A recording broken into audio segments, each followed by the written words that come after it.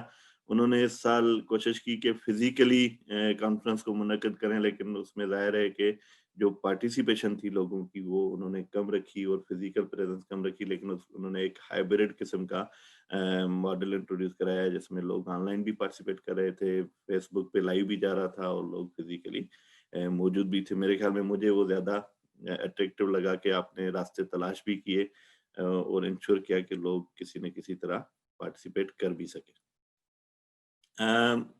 Indus cultural forum نے ایک پورا پروگراموں کا سلسلہ شروع کیا. یہ جیسے میں نے کہا کہ ہم نے نئے طریقے ایجاد کیے، ایجاد تو نہیں کیے لیکن نئے طریقے استعمال کرنا سیکھے، اور ہم نے کوئی 12 سے 15 پروگراموں کی ایک سیریز شروع کی جس میں ہم نے ہر زبان کے ادب کے حوالے سے پروگرامز کیے کہ ان زبانوں میں جو موجودہ ادب ہے جو لکھا گیا ہے پہلے، اس کی اس صورتحال کے ساتھ ریلیونس کیا ہے مختلف زبانوں کے ادب کی. اور پھر ہم نے ایک آن لائن مشاعرے کیے مختلف زبانوں کے، پنجابی شاعری، پشتو شاعری، سندھی شاعری، براوی شاعری، بہت ساری تقریباً 8-10 زبانوں کے شاعروں کو ہم نے ریکویسٹ کی کہ وہ اپنی جو نئی چیزیں انہوں نے کورونا کے کانٹیکسٹ میں لکھی ہیں وہ بھی پریزنٹ کریں، اور ان کا کہیں نہ کہیں اردو ترجمہ اگر پیش کر سکتے ہیں تو وہ بھی کریں. اور اس میں ہم نے کم از کم کوئی 50 سے زائد شاعروں و ادیبوں کو موقع دیا کہ وہ اپنی اپنی جو نئی تخلیقات ہیں وہ پیش کر سکیں اور آ سکیں. اسی طرح سارنگا لٹریری سوسائٹی ہے جامشورو بیسڈ، ہمارے ڈاکٹر اسحاق سمیجو صاحب اس کے روح رواں ہیں. انہوں نے سچل سرمست کا، وہ پتہ ہے کہ رمضان بھی کورونا میں آیا، سچل سرمست کا میلہ رمضان میں ہوتا ہے، وہ فزیکلی نہیں ہو سکا. تو سارنگا نے یہ کوشش کی کہ سچل کا آن لائن میلہ، سچل سرمست کا آن لائن میلہ منعقد کیا. اسی طرح سندھی زبان کے بہت بڑے شاعر ہیں طارق عالم ابڑو صاحب، ان کی برسی آئی تو اس کو بھی ہم نے آن لائن برسی کی طرح منایا. پھر اسی طرح عبد القادر جنیجو صاحب جو سندھی کے بہت بڑے رائٹر تھے، جو آصف فرقی کی طرح انہی دنوں میں ہم سے الگ ہوئے، بچھڑ گئے، تو ظاہر ہے کہ ان کے گاؤں میں جنازے پہ بھی بہت زیادہ لوگ نہیں جا سکے. وہ کورونا سے نہیں ہوئے، ان کی طبیعت ویسے ہی خراب تھی، لیکن پھر بھی لوگوں کی پریزنس نہیں ہو سکی. لاک ڈاؤنس کے درمیان ان کی تدفین ہوئی اور بہت کچھ ان دنوں میں ایسے ہوا کہ لوگ اپنے دکھ کا اظہار نہیں کر سک رہے تھے. تو عبد القادر جنیجو کے حوالے سے ایک آن لائن تعزیتی ریفرنس منعقد کیا گیا سارنگا کی طرف سے، جس میں بہت سارے عبد القادر جنیجو کے دوستوں نے، اصغر ندیم سید صاحب نے، سکینہ سمو نے اور بہت شوکت حسین شورو نے، ان لوگوں نے ان کے اوپر بات کی. نصرت نے ذکر کیا لٹریری فورم آف نارتھ امریکہ کا.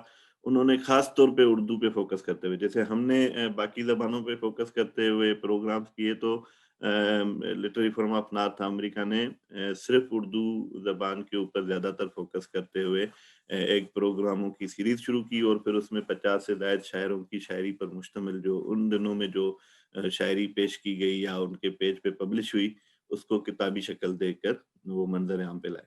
یہ اسکرین شاٹ آپ ان کے یوٹیوب چینل کا بھی دیکھ رہے ہیں کہ انہوں نے مختلف پروگرام مختلف وقتوں پہ کس طرح آن لائن کیے اور کس طرح لوگوں کو انگیج رکھا ان دنوں میں.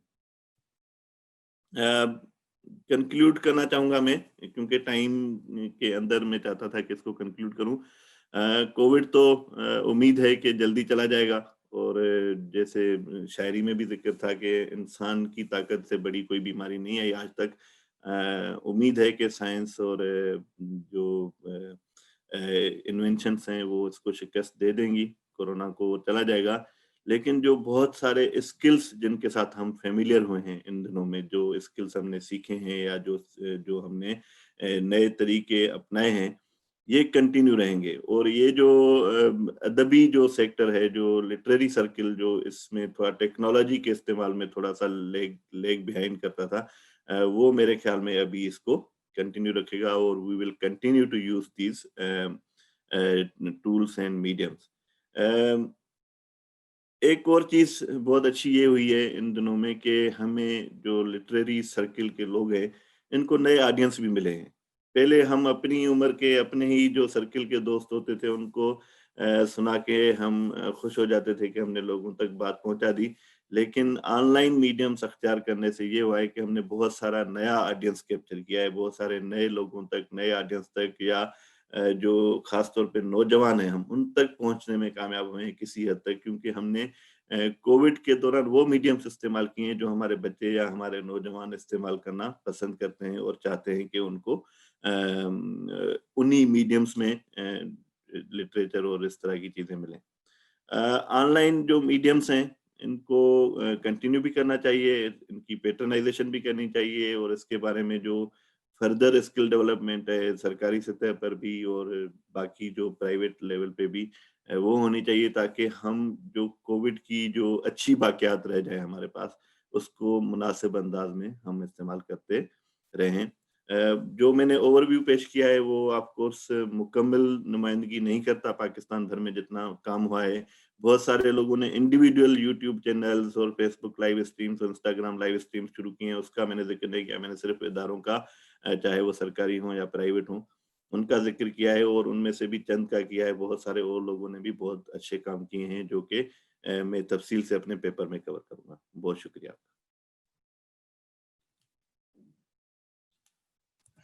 Thank you very much for your important thoughts to share with us. Now I would like to request Mr. Zubair Torwali Sahab. He is the Executive Director of IBT Sawat.